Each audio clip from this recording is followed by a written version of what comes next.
Aquarius, ito na yung monthly reading mo. This time, August 2026. Tignan natin ano yung mga hindi mo inaasahan, ano nakikita ng card sa'yo na mga ganap. Dapat malaman, mga mensahe, sun, moon, or rising, or cross watchers, lahat kayo welcome manood. Aquarius placements.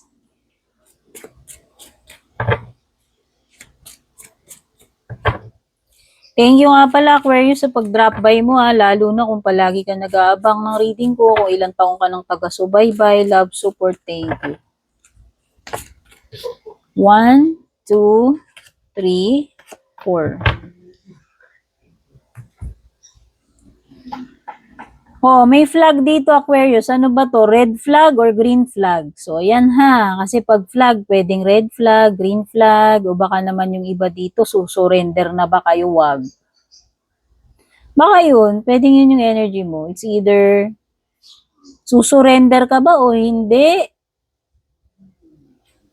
Green flag ba ito o red flag? Oh, pero ang advice sa'yo, wag kang basta-basta mag-give in sa temptation. Lalong-lalo na kung nakasalalay yung standards mo, yung dignidad mo, yung mga prinsipyo mo rito. Wag na wag mong ibababa yung mga yun, okay? Ang nest is may kinalaman sa family, ang nest is may kinalaman sa home. Ang nest is also may kinalaman sa privacy, security.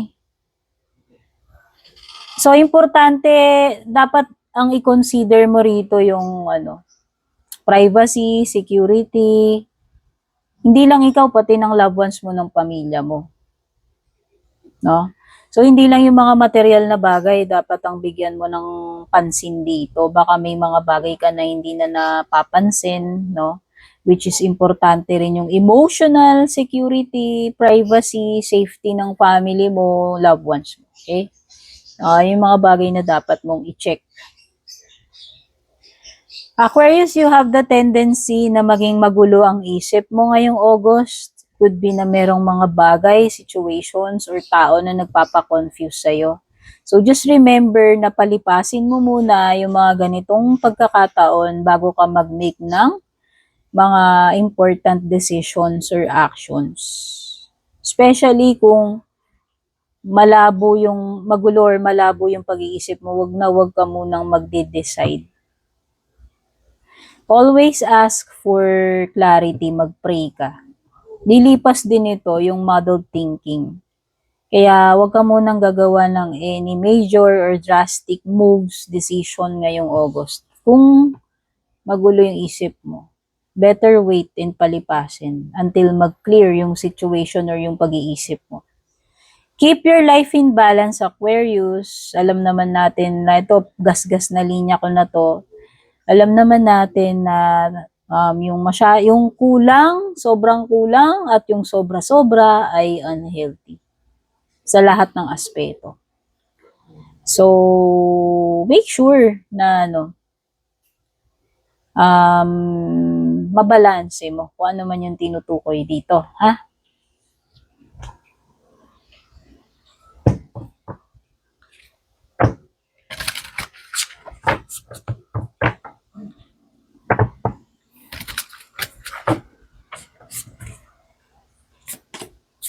By the way, kung bago po kayo, please don't forget to subscribe or follow sa aking page or channel.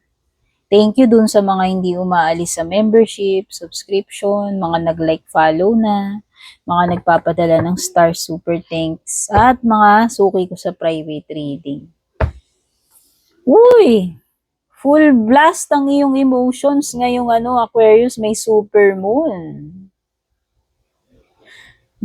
Para sa akin na nararamdaman ko dito, parang may mga bagay na ma-exaggerate, especially yung mga emotions mo.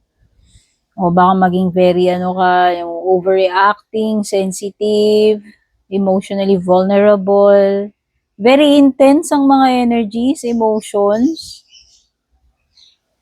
Ang taas ng mga energy levels and emotions para sa'yo or sa kapaligiran mo ngayong August, no? Or maybe something very big is ano, supermoon kasi is something that is very big eh. So, I'm using my intuition dito sa card na to. No? So, it could be that something that is very big is about to come to you.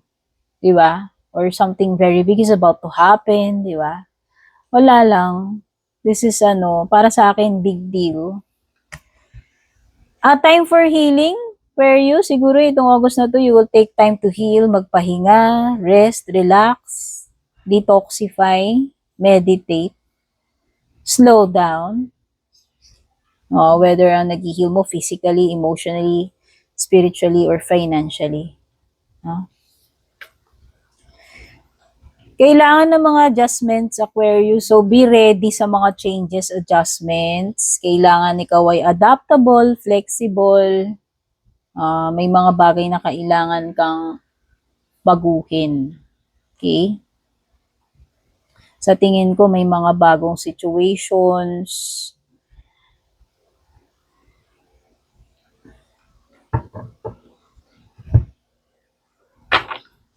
So, this August, it's time to heal the old wounds. It's time to open your heart. Clear your energies. Detoxify. Kung gusto nyo ng private reading sa akin, kayo ang mag-reach out sa nag-iisa official FB page ko. Purple Tin, may check sa dulo. Meta verified. Pag walang check, fake. Kahit na picture ko yan, pangalan ko yan, lalo na kapag in-add friend kayo, chinat kayo, hindi ako yon ha. Kung gusto ninyong malaman kung saan ko nabili itong bracelet ko, kung gusto nyo ring bumili nito, ilalagay ko po yung product link dyan sa screen, sa description, sa ibaba. No? Kung saan ko nabili. Crystal bracelet yan na mayroon siyang evil eye.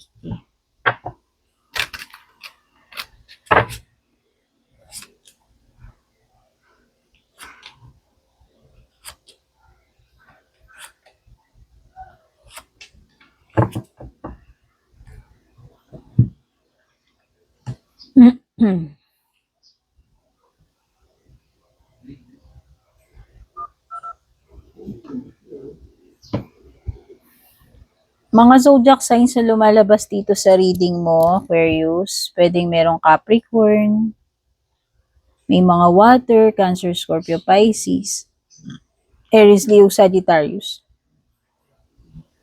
Yes, yun yung mga signs. Marami kang trabaho na dapat tapusin ngayong August. Maraming bayarin, maraming burdens, responsibilities, dami mong pagod, dami mong kailangan pasanin. No, Aquarius. Sa family, sa work, etc. Basta magiging, I think magiging nakakapagod, stressful, overwhelming sa'yo to.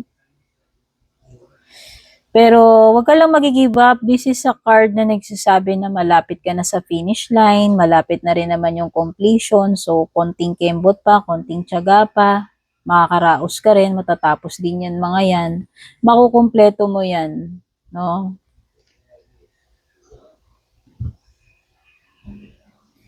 May mga delay dito pagdating sa pera, especially kung nag-expect ka ng pera or mga messages. Communication messages may delay. Transaction sa pera may delay. Merong tao na pwedeng magiging mahirap kausap. Especially sa money.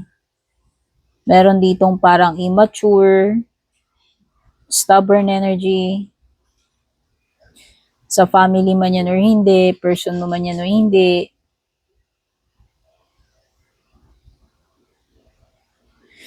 Overall sa family mukhang okay naman, harmonious, peaceful, masaya naman. Ang mga buhay mag-asawa, sa pamilya, sa mga anak, no? At saka kahit na anumang hirap itong pagdadaanan ninyo, magkaroon man kayo ng problema as a family, as a couple, may tatawid. Masosolve din yung mga problema, lilipas din itong oppressing energy na to. overwhelming energies na yan. Mapapalitan din yan ng completion, satisfaction, happiness, no? By the way, Ten of Cups is happily ever after card ko yan. So, ibig sabihin, happy ending pa rin. Pwede rin may wish come true para sa or sa family mo. Pwedeng may mga marireunite, gathering, celebration. I think this is a period na ibe-bless ka at ang family mo after netong storm, after netong mahihirap na problema na pinagdadaanan.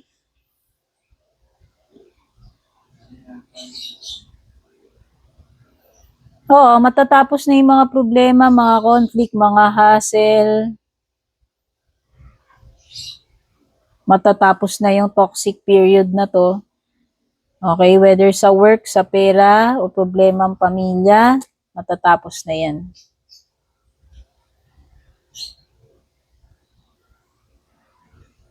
So, mukhang merong maganda mangyayari sa'yo dito or blessing, kung tungkol saan man ito, Aquarius. Okay. When it comes to your love life,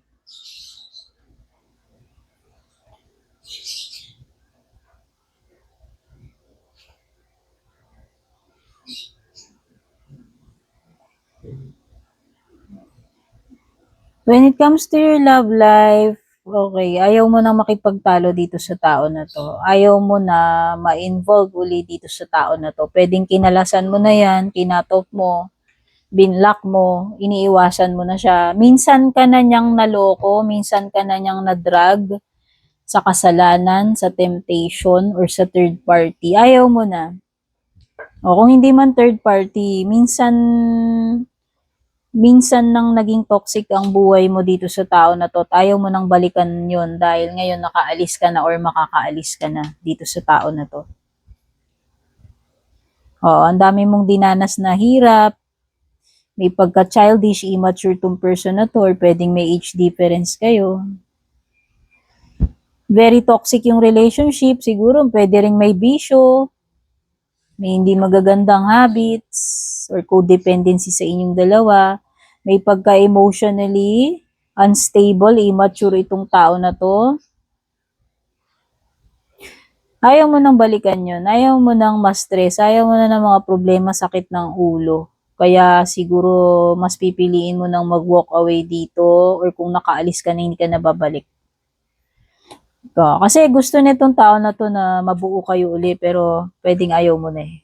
Tsaka nakakita ako dito ng makakahanap ka talaga ng person kung single ka na mapapangasawa mo at ito ay magiging blessing sa buhay mo itong tao na to.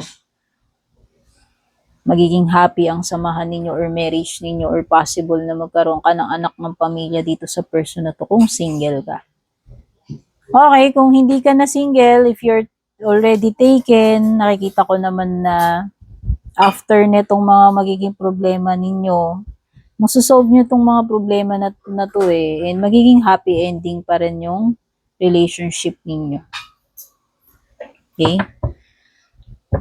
So, last part ng reading, mag-isip ka ng one question na nasasagot ng yes or no, isa lang.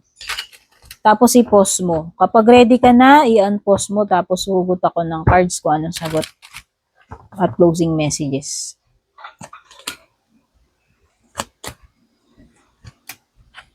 Para sa akin, ang sagot sa tanong mo, Aquarius, ay no. Hindi daw ito yung tamang time. Hindi pa, take note.